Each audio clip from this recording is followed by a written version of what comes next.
أعوذ بالله من الشيطان الرجيم بسم الله الرحمن الرحيم وإن منهم لفريقا يلوون ألسنتهم بالكتاب لتحسبوه من الكتاب وما هو من الكتاب ويقولون هو من عند الله وما هو من عند الله ويقولون على الله الكذب وهم يعلمون وَإِنَّ مِنْهُمْ اور بے شک ان یہود میں سے لفریقاً البتہ ایک گروہ ہے، ایک جماعت ہے،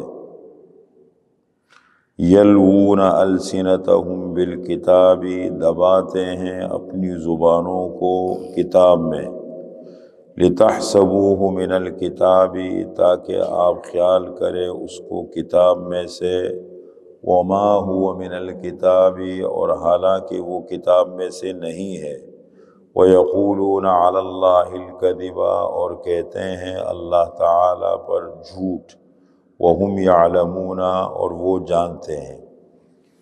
یہ یہود کی ایک اور خرابی کا ذکر ہے، یہود کی خرابیوں کا ذکر ہو رہا ہے۔ سب سے پہلے نصارہ کا ذکر ہوا۔ دیکھیں یہ وہ لوگ ہیں جو گمراہ ہو گئے۔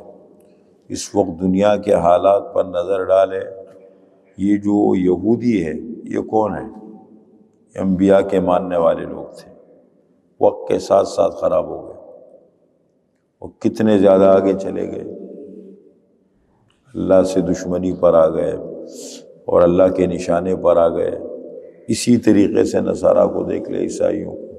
دنیا کے ظاہری غلبے کو مت دیکھیں، یہ دور ختم ہو جائے گا، یہ زندگی ختم ہو جائے گی۔ یہ تو کبھی ان کا غلبہ ہے، کبھی ان کا غلبہ ہے، کبھی ان کی زندگی ہے، کبھی ان کی زندگی ہے۔ یہ ایک دنیا کی عارضی چیزیں ہیں، مستقل نہیں ہے۔ اصل زندگی آخرت کی زندگی ہے، اور اصل دنیا کے اندر ہے حق، کہ حق کیا ہے۔ تو یہ ان کی خرابیاں تھی، ان چیزوں نے ان کو بہت دور کیا۔ جب انسان حسد میں آ جاتا ہے، جب انسان کے اندر تکبر پیدا ہو جاتا ہے، جب انسان کے اندر لالچ آ جاتی ہے، یہ وہ خرابیاں ہوتی ہے کہ جو انسان کو پھر اپنے مقام کا اور اپنی شخصیت کا پتہ بھی نہیں لگتا۔ میں کیا کہہ رہا ہوں، میں کیا کر رہا ہوں، میں کس طرح استعمال ہو رہا ہوں، یہ چیزیں ہوتی ہیں۔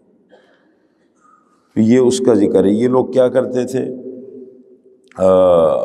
زبان کا غلط استعمال، زبان کو بہت غلط استعمال کرتے تھے، اور یہ ان کی خرابی تھی۔ مثال کے طور پر قرآن کریم نے دوسرے مقام پر اس کا ذکر کیا، سورہ بقرہ میں، سورہ مجادلہ میں۔ سورہ بقرہ میں اس طرح ذکر کیا، یا ایھا الذین آمنوا لا تقولوا راعنا وقولوا انظرنا واسمعوا وللکافرین عذاب علیم۔ اے ایمان والو، راعنا کا لفظ تم مت استعمال کرو، اس کو مت بولا کرو، اور اس کے بجائے بولا کرو وقول انظرنا، اور کہو انظرنا کا لفظ استعمال کرو۔ کیوں؟ یہ یہودی کیا کرتے ہیں؟ مسلمان جب آپ صلی اللہ علیہ وسلم کی مجلس میں آتے تھے صحابہ، تو ایک لفظ استعمال ہوتا تھا، جیسے معاشرے میں ہمارا خیال رکھیے، ہمارا لحاظ رکھے، اللہ ہم پر، اللہ کے رسول ہم پر توجہ فرمائے، جیسے ہوتے ہیں نا الفاظ استعمال ہوتے ہیں، تھوڑا سا ہمارا بھی خیال رکھیں۔ تو یہ اس کے لیے راعنا کا لفظ استعمال کرتے تھے۔ راعنا کا معنی ہماری رعایت کیجیے، ہمارا خیال رکھیے، ہم پر نظر شفقت فرمائے، توجہ دے ہم پر بھی۔ اب اس راعنا کا کے لفظ کو یہود نے پکڑا۔ تو مدینہ منورہ میں یہودی رہتے تھے، وہ بھی مجلسوں میں آتے تھے، تو انہوں نے اس لفظ کو لیا اور پھر اس کا غلط استعمال کرنے لگے، کہنے لگے راعینا، اس کو دباتے، لیم بالسنتہم۔ قرآن نے یہاں کیا کہا؟ لیم بالسنتہم، اپنی زبانوں کو دباتے ہیں، اور لفظ کو ادھر سے ادھر۔ آپ اردو میں بھی دیکھ لیں، کسی بھی زبان میں دیکھیں، ایک لفظ ہے، نقطے بدلنے سے، لفظ کو تھوڑا آگے پیچھے کرنے سے معنی کہیں سے کہیں چلا جاتا ہے، بگڑ جاتے ہیں۔ بعض ایسے اچھے الفاظ ہیں وہ گالی کی طرف چلے جاتے ہیں۔ تو یہ لفظ اب راعنا کے معنی ہوتے ہیں ہمارا خیال رکھیے، رعایت کیجیے۔ راعینا کے معنی ہمارے چرواہے، یہ یا راعینا کا لفظ استعمال کرتے تھے بے وقوف، اس طرح کے استعمال کرتے تھے۔ اسی طریقے سے سورہ مجادلہ میں فرمایا کہ الم تر الی الذین نہوا عن النجوى ثم يعودون لما نہوا ويتناجون بالاثم والعدوان ومعصیة الرسول واذا جاؤوك حیوك بما لم یحیک به اللہ ویقولون فی انفسہم، یہ الفاظ استعمال کرتے ہیں، الم تر الی الذین نہوا عن النجوى ثم يعودون لما نہوا، کیا آپ نے نہیں دیکھا ان لوگوں کی طرف کہ جن کو سرگوشی سے منع کیا گیا ہے، کہ جن کو منع کیا گیا ہے کہ سرگوشیاں مت کیا کرو، چھپ چھپ کے باتیں مت کیا کرو۔ جیسے بعض لوگوں کی عادت ہوتی ہے نا، آپس میں چھپ کر کے باتیں کرتے رہتے ہیں۔ مجلسوں کے اندر یہ بڑی گندی خرابی ہوتی ہے۔ ایک مجلس لگی ہے، دو چیزوں سے دین نے بہت سختی سے منع کیا ہے، اخلاقیات کے بھی خلاف ہے۔ 3 بندے کھڑے ہوئے، 2 الگ ہو گئے، اپنی بات شروع کر دی، ایک کو اکیلے چھوڑ دیا، اس سے آپ صلی اللہ علیہ وسلم نے منع فرمایا ہے۔ قرآن میں بھی آداب مجلس کے خلاف ہے۔ اب وہ سوچے گا کہ یہ مجھے الگ کر کے پتہ نہیں کیا کرنا چاہ رہے، کیوں مجھے الگ کیا۔ اسی طریقے سے اب مجلس لگی ہوئی ہے، ادھر لگا ہوا ہے، گنگن کر رہے، سرگوشی اس کو کہتے ہیں، گنگن آپس میں لگے ہوئے۔ یہ بہت گندی عادت ہوتی ہے، یعنی اچھی اخلاقی وہ نہیں، شریعت نے اس کو بہت سختی سے منع کیا ہے۔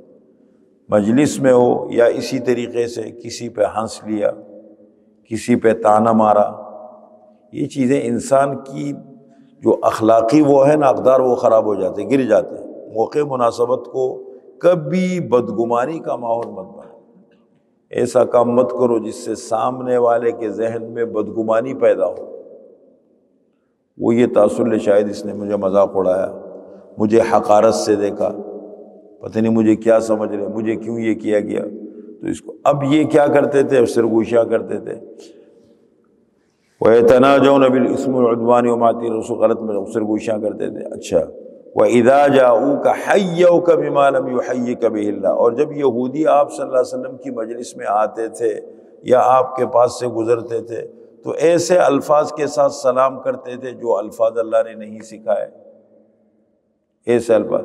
اب صحابہ کہتے السلام علیکم، السلام علیکم، وہ کہتے تھے السلام علیکم، السلام علیکم، لام کو ہٹائے بیچ میں سے، السلام اور السام، کیا فرق ہے؟ لام بیچ میں سے ہٹائے۔ اب اس کا معنی السلام کے معنی سلامتی، سلامتی ہو تم پر، اور السام کے معنی موت ہو تمہارے اوپر۔ سام کے معنی موت، سین الف میم، اس کا معنی موت، تمہارے اوپر موت ہو، اور سام السلام تمہارے اوپر سلامتی ہو۔ ایک مرتبہ آپ صلی اللہ علیہ وسلم اپنے حجرے میں تشریف فرماتے کہ یہودی باہر سے گزرے اور زور سے السلام علیکم یا رسول اللہ۔ آپ صلی اللہ علیہ وسلم نے بڑے خاموشی سے وعلیکم، وعلیکم کا مطلب تم پر بھی ایسا ہی ہو، بس آگے نہیں بولا، وعلیکم اتنے الفاظ کہو مطلب تم پر بھی ایسا ہی ہو۔ اگر کسی نے کہا السلام علیکم ورحمۃ اللہ وبرکاتہ اور آپ نے کہا وعلیکم، مطلب یہی ہے، وہی جواب ہو گیا۔ اور اگر اس نے کہا السلام علیکم اور آپ نے کہا وعلیکم، اس کا مطلب تمہارے اوپر بھی موت ہو۔ تو آپ صلی اللہ علیہ وسلم نے یوں فرمایا، کچھ نہیں بولے۔ حضرت عائشہ نے اندر سے فرمایا وعلیکم السلام واللعنہ، تمہارے اوپر موت ہو اور لعنت ہو۔ آپ صلی اللہ علیہ وسلم نے فرمایا عائشہ آپ نے بہت سخت الفاظ استعمال کیے، کیوں کیا؟ تو فرمایا اے اللہ کے رسول آپ نے سنا نہیں اس نے کیا کہا؟ السلام علیکم یا رسول اللہ، تمہارے اوپر موت۔ فرمایا آپ نے نہیں سوچا، میں نے کیا، میں نے کہا وعلیکم، تمہارے اوپر بھی ایسے ہی ہو۔ تو یہ الفاظ، یہ یہودی یہ حرکتیں کرتے تھے۔ دیکھیں یہ اخلاقی طور پر کتنے گر گئے۔ یہ چیزیں انسان کو دور کرتی ہے، ان کو لا کے کہاں کھڑا کر دیا۔ اس وقت دنیا میں اللہ کے سب سے خطرناک دشمن جو اللہ کی دشمنی پر آئے ہیں وہ یہودی ہے۔ اور یہ آخرت میں نہیں، دنیا میں ان کا انجام کیا ہونے والا ہے دیکھیں۔ دنیا میں ایک یہودی کو بھی نہیں چھوڑیں گے عیسیٰ علیہ السلام و حضرت مہدی، جب ان کو ماریں گے تو ایک یہودی مرد عورت بھی نہیں بچے گا، یہ جو اس وقت کر رہے۔ تو یہ اللہ تعالیٰ نے اس کا ذکر کیا، فرمایا وَإِنَّ مِنْهُمْ لَفَرِيقًا، اور بے شک ان میں سے یہود میں سے البتہ ایک گروہ ہے، جماعت ہے، کچھ لوگ ہیں، مطلب سب ایسے نہیں ہوتے، مطلب ظاہر کہ کہتے تو بعض لوگوں کی عادتیں خراب ہوتی ہیں نا، یلوون السنتہم بالکتاب، دباتے ہیں اپنی زبانوں کو کتاب میں، السلام علیکم، یا اسی طریقے سے راعینا الفاظ کو، مطلب کوئی بھی ایسا لفظ ملے جس کا معنی وہ بگاڑ سکے وہ بگاڑتے ہیں، لتحسبوہ من الکتاب، تاکہ آپ خیال کریں اس کو کتاب میں سے، وما هو من الکتاب، حالانکہ وہ کتاب میں سے نہیں ہے، انہوں نے لفظ کو بگاڑ دیا، دبا دیا۔ وَيَقُولُونَ عَلَى اللَّهِ الْكَذِبَ، اور کہتے ہیں اللہ پر جھوٹ، اللہ پر جھوٹ باندھتے ہیں۔ مطلب ایسی ایسی چیزیں ہیں، جب یہود کی خرابیوں کو ہم قرآن کریم میں پڑھیں گے دیکھیں گے تو ایسے ایسے کام کیے اور ایسی ایسی باتیں کہیں اور ان کی نسبت اللہ کی طرف کر دی۔ اللہ کے نبی نے ہمیں یوں کہا اور اللہ کے رسول نے ہمیں یہ کہا سورہ بقرہ میں کہ ہمیں تو کہا گیا تھا کہ بس موسیٰ علیہ السلام پر ایمان لانا، کسی اور پر مت لانا، تورات پر مان، حالانکہ تورات و موسیٰ علیہ السلام نے کہا تھا نبی آخر الزمان پر ایمان لانا، جھوٹ ہو گیا نا، نبی یوں کہہ رہے وہ اس کو اس طرف لے جا رہے، وَهُمْ يَعْلَمُونَ، اور وہ جانتے ہیں، ان کو یہ بھی اچھی طرح پتہ ہے، جیسے ہمارے اداروں کو، ہمارے حکمرانوں کو، ہمارے مسلمانوں کی تاجروں کو یہ اچھی طرح پتہ ہے کہ میں جھوٹ بولتا ہوں، میں دھوکہ دیتا ہوں، میں خیانت کر رہا ہوں، میں حرام لے رہا ہوں، پتہ ہے پھر بھی کرتے ہیں، عادت ہو جاتی ہے۔